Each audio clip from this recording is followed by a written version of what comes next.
Africa stands at the crossroads of a bold new era, where waste is no longer a burden, but a treasure waiting to be unlocked.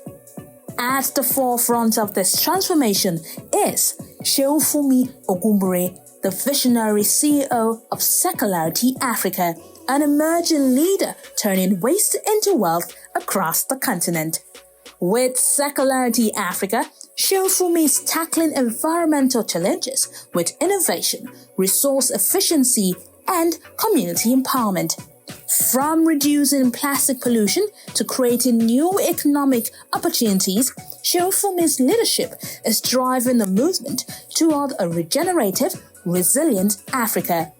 With every initiative, Sheofumi and Circularity Africa redefines how we think about sustainability, proving that Africa can lead the world towards a future where waste becomes the foundation for a brighter, greener tomorrow.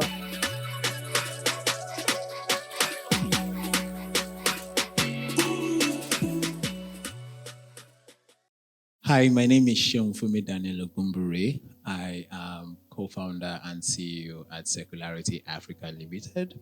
We are a climate and environmental sustainability company that provides community recycling services, sustainability consulting, and carbon emission reduction services, for businesses and institutions alike. We started out in 2022, and we have our operations in Lagos, though our focus is Africa. But we are starting out in Lagos, being one of the most viable cities in Africa, and given the population of the state, and also the fact that Lagos is at the forefront of waste management in Africa, it makes it the best place to start our programs. And it's been an amazing experience till now. So this started in 2012. Yes. I started out as a climate activist.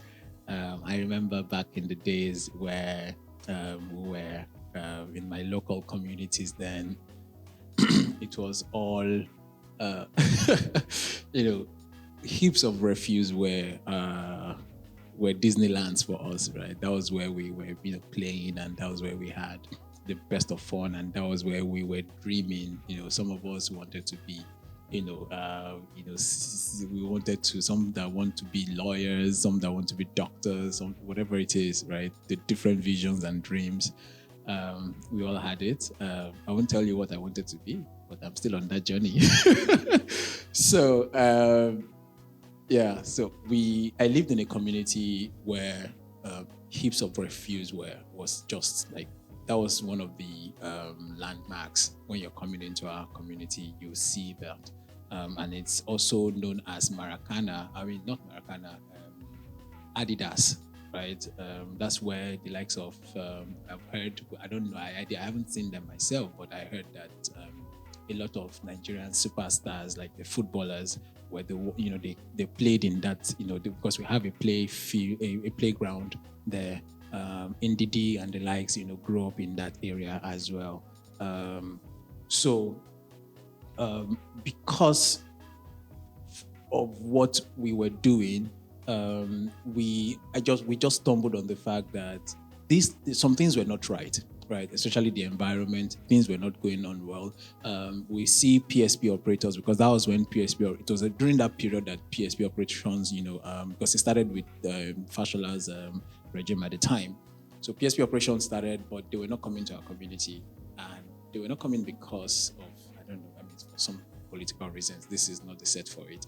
So we started, we just organized ourselves. We organized the community around a common challenge, which was waste management, right?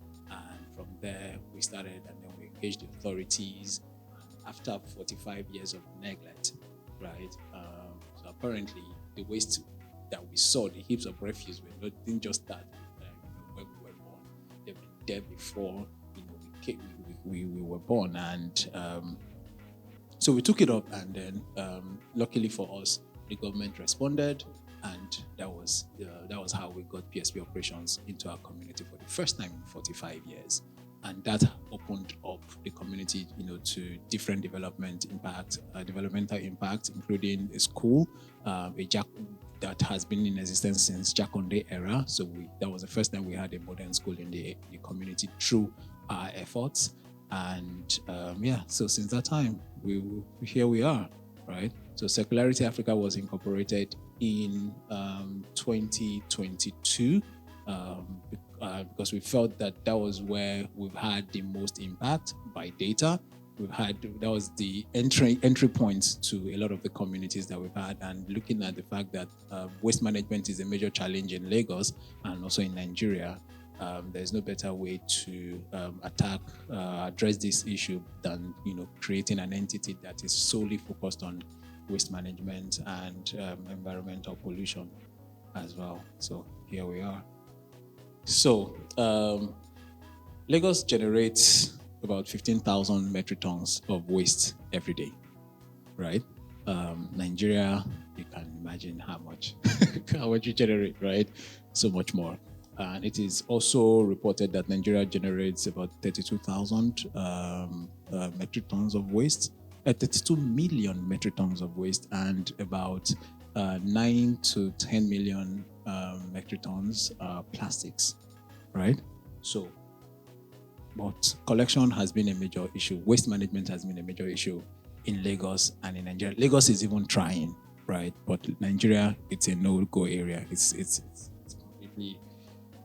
We only hope for a better future, and it's going to happen. We're getting there gradually.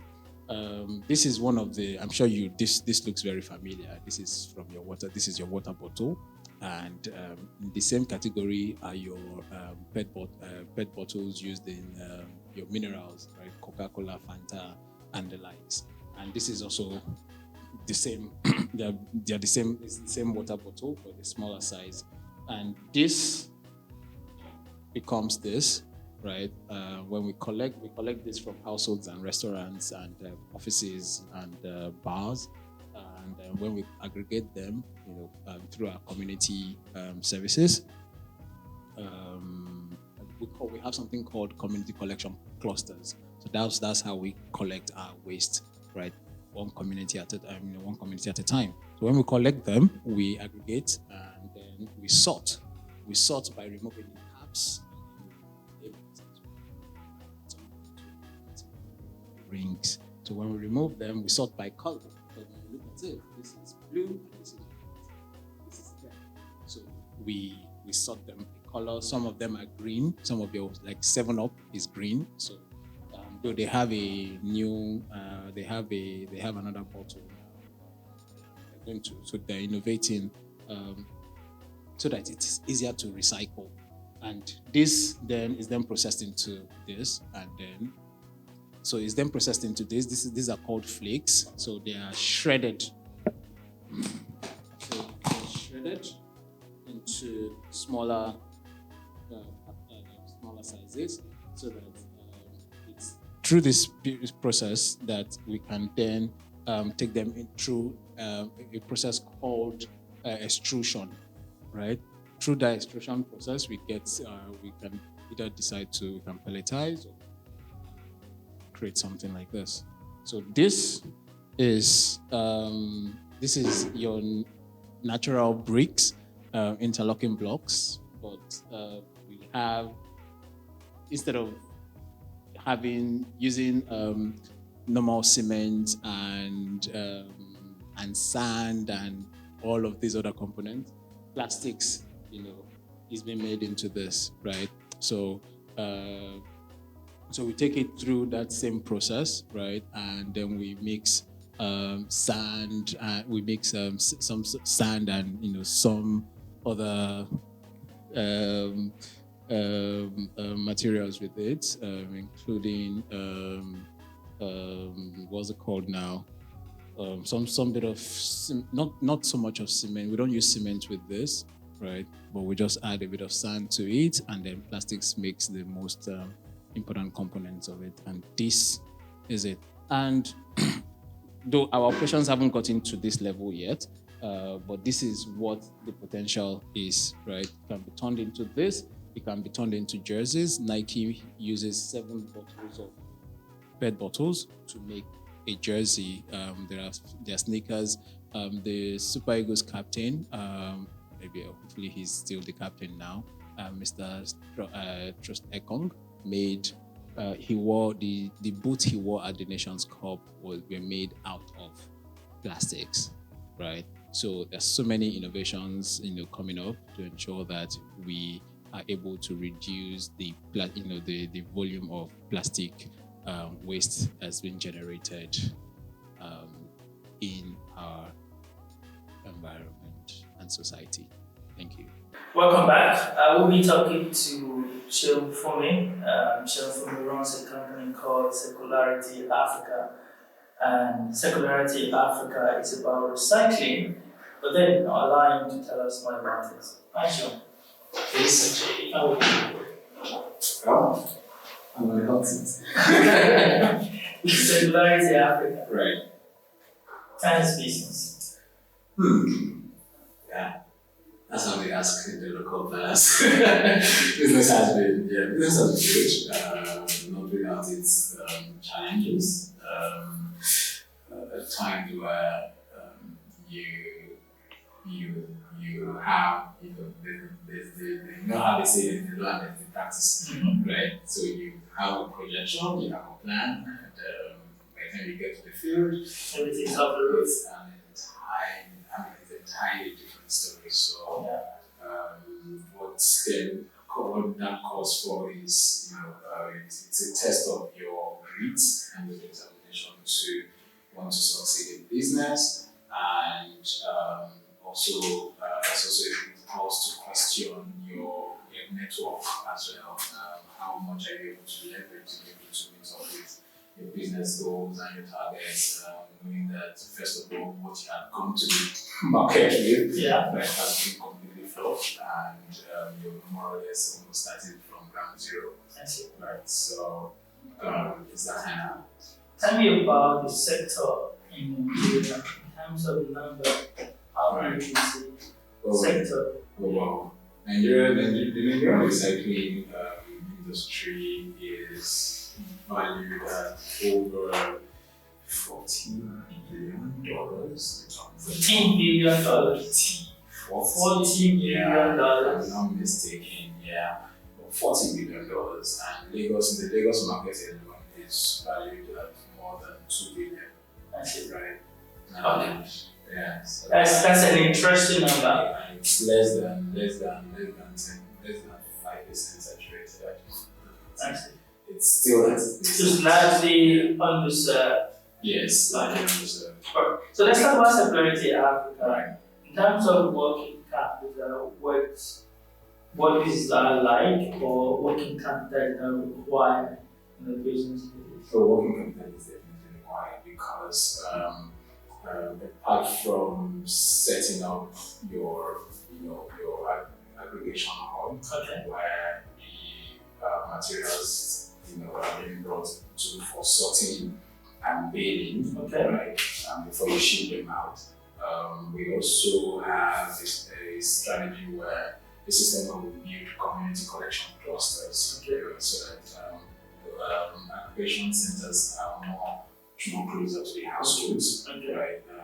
And people can easily walk into those places, drop their materials, to be scaled, and then they get a record of it. So for every weight, for every kilogram of material that is brought to us, there's a payment that is made in exchange, right?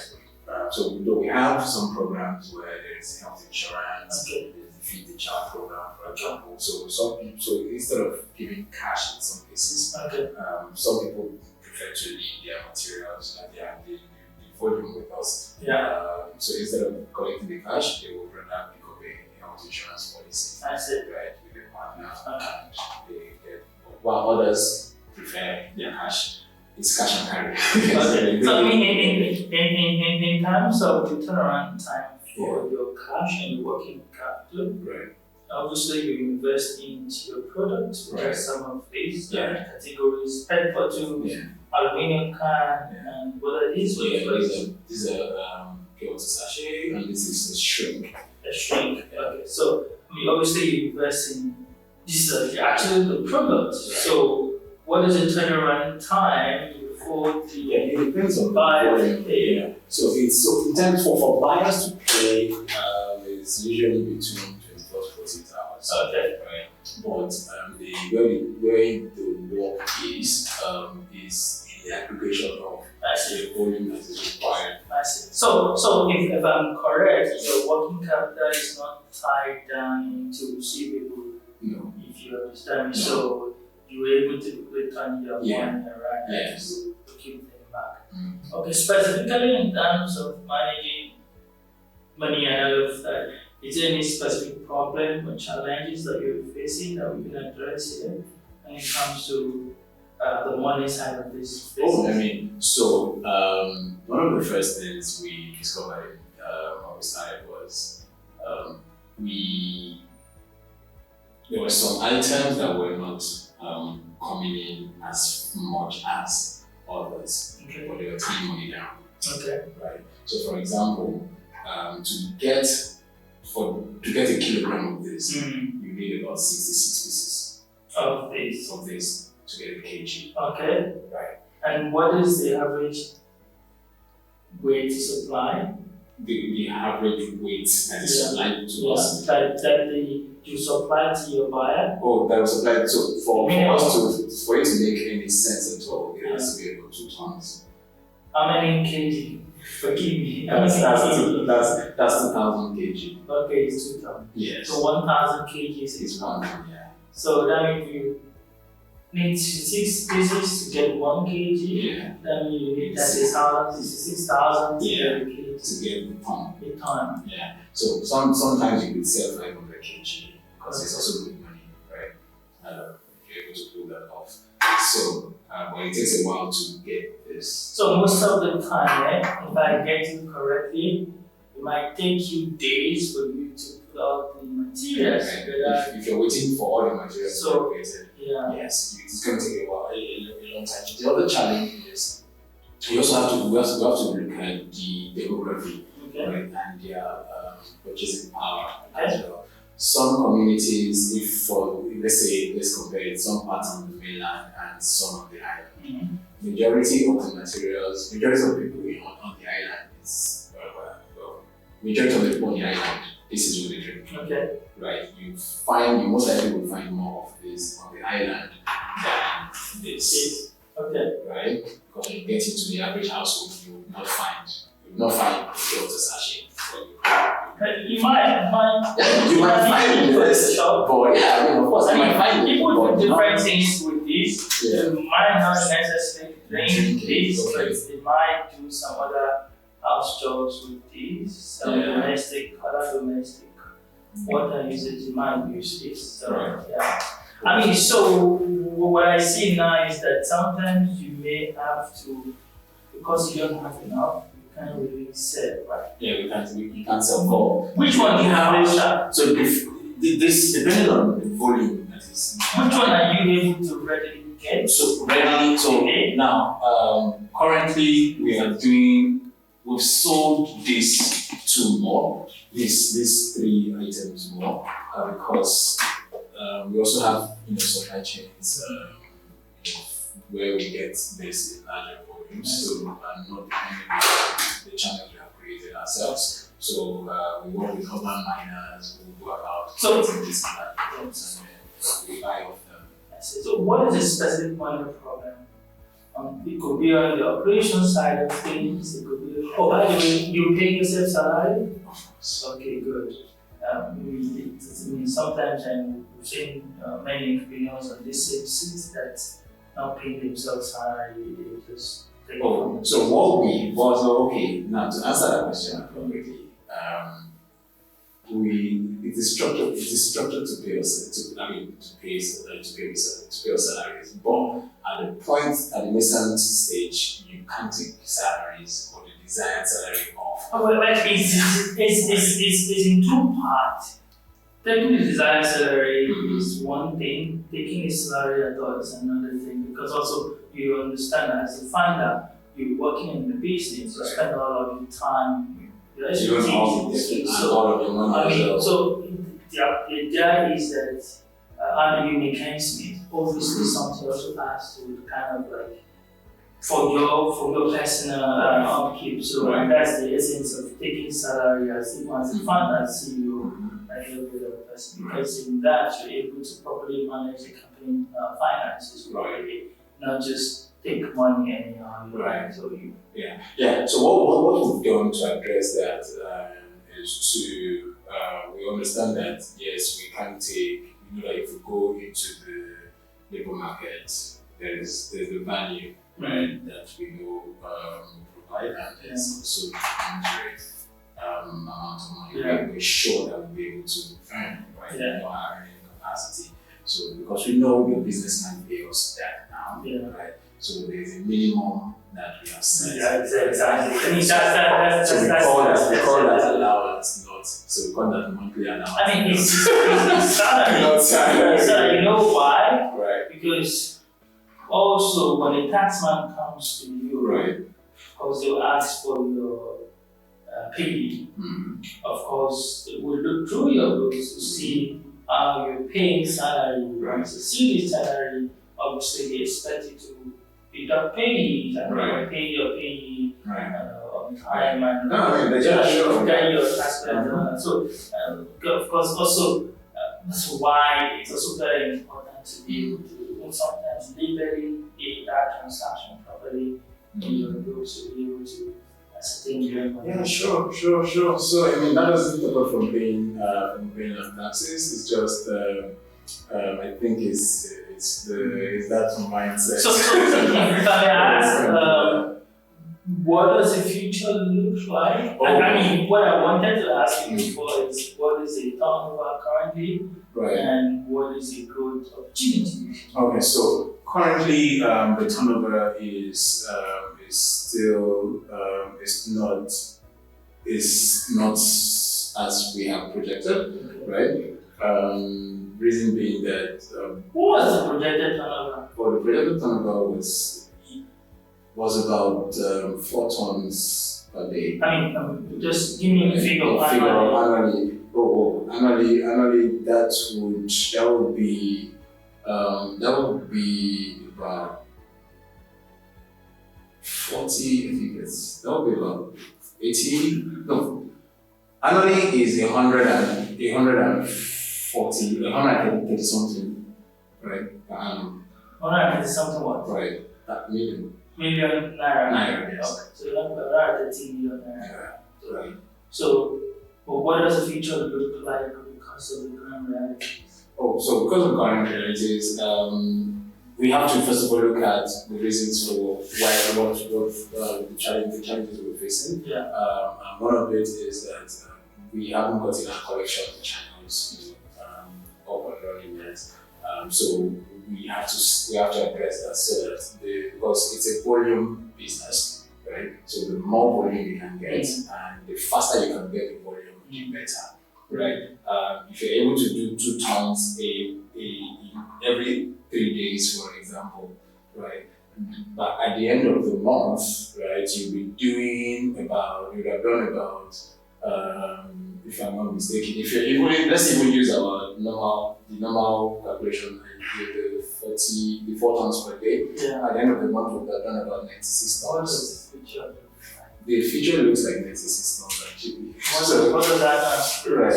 In terms of money, that's we're talking in the region of 400 million naira.